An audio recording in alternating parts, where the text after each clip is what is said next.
Okay.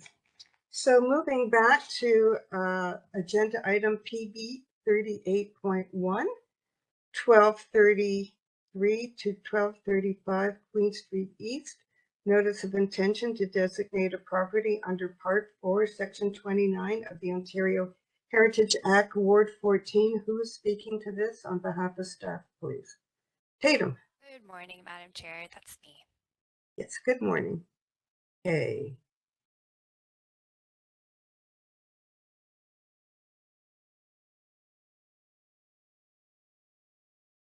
Here we go.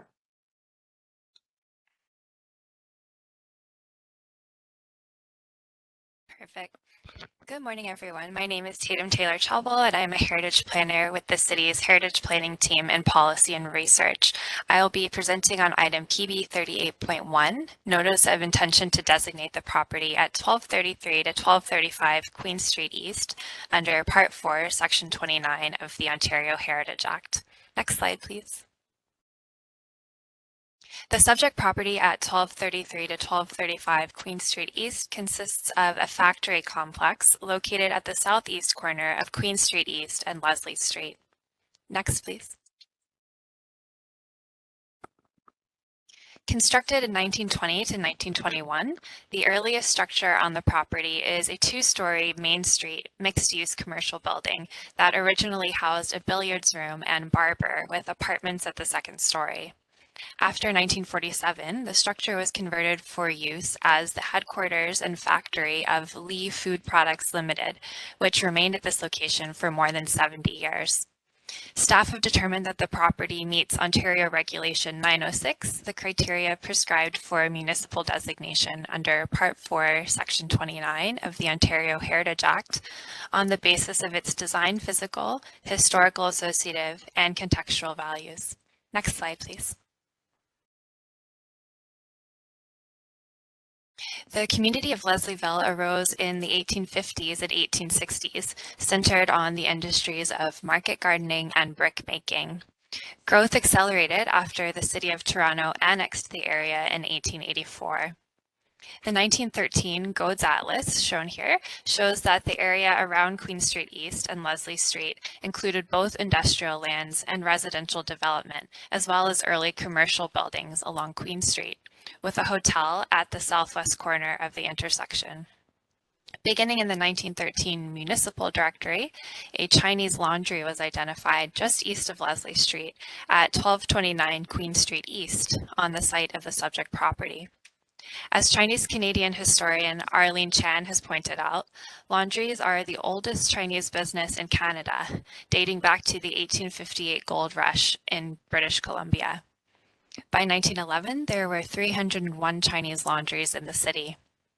By 1921, over half of the 2,134 Chinese recorded in Toronto did laundry work. Most of the city's Chinese population at that time consisted of men.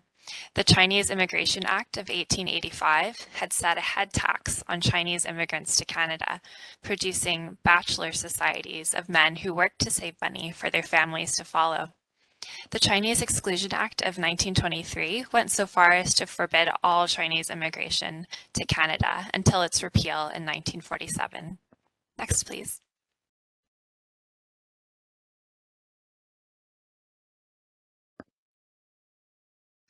These policies generated significant economic challenges and social discrimination against Chinese communities in Canada. The Chinese laundry industry declined through the 1930s and 1940s.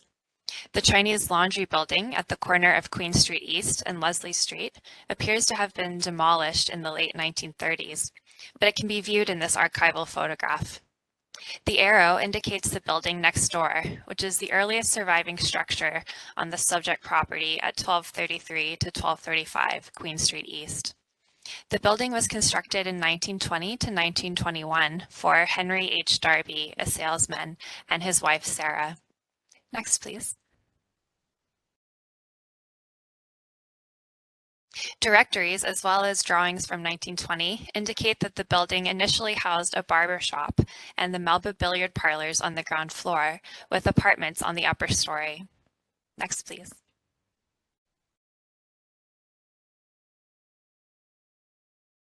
Yi Lum Lee purchased the building at 1233 to 1235 Queen Street East in 1947. Born in China, Lee moved to Canada in 1913 in his late 20s. Like many Chinese immigrants at this period, he settled first on the West Coast, then moved to Saskatoon where he opened a grocery store in 1930. Several years later, Lee moved to Brampton, where he operated a hotel and, according to his obituary in the Globe and Mail, experimented in making soy sauce until objections to the odor forced his move to a farm in Dixie, which he operated before setting up his business in Toronto. At the Queen Street East building, Yi Lum Lee established Lee's Produce Company, later Lee Food Products Limited, and began by growing bean sprouts. Next, please. In 1948, Lee engaged architect C.R. Worsley to design a small addition east of the earlier building at the rear of the lot. 2 years later, Worsley designed another addition north of the 1948 structure. Plans show a cooking space in the basement of this new building and a packing space on the first level. The original building included offices on the first story and continued to have apartments on the second floor at this time. By 1956, a one-story annex had been added to the property's western edge and was used for storage. Along with his business partner, Joe Wing, Lee expanded Lee Food Products Limited to manufacture a variety of Chinese food products under the brand name China Lilly. They distributed their China Lilly bean sprouts, chow mein noodles, canned meats and vegetables, and most notably soy sauce, widely across Canada as well as internationally. Building records show that in 1960, the steel tank to the rear of the property was added. It held 4,000 gallons of amino acid, a substance used in food production and specifically an important component of soy sauce. Next, please.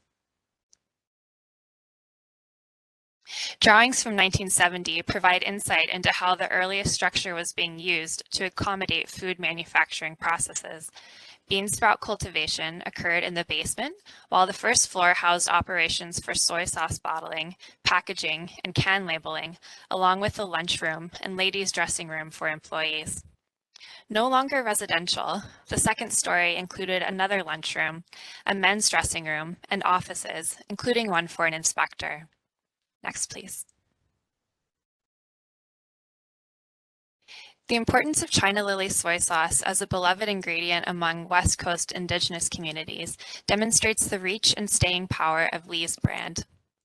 When the company began distributing its products in the late 1940s and 1950s, this would have been one of the first opportunities for Canadians to access Chinese ingredients in grocery stores outside of Chinatown and try them at home. The products manufactured for over 70 years at 1233 to 1235 Queen Street East played a significant role in popularizing Chinese ingredients among Canadian households, beginning at a time when Chinese residents continued to face systemic barriers to their acceptance in Canadian society. Next, please. The property is a unique example of a 1920s mixed-use building converted to a food manufacturing factory at mid-century. The subject property holds physical value. The earliest portion of the building, constructed in 1920 to 1921, features stone quoins, a wood cornice above the ground story, bay windows at the second floor with shingles above, dentil corbelling, and dogtooth brickwork at the roofline, and parapet coping tiles. One-story additions to the east and an annex to the west, dating respectively to 1948, 1950, and 1956, as well as the 1960 steel tank, represent the expansion of the factory in response to increased demand for China Lily ingredients. Next, please.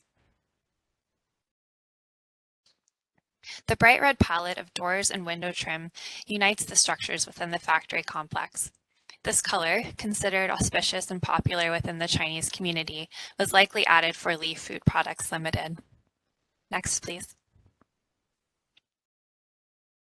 The property is visually and historically linked to its surroundings due to its unique form as a 1920s Main Street commercial building converted to a factory and its long history for a century, situated at a prominent corner in Leslieville, and 75 years of association with the well-known China Lily brand. Thank you. Thank you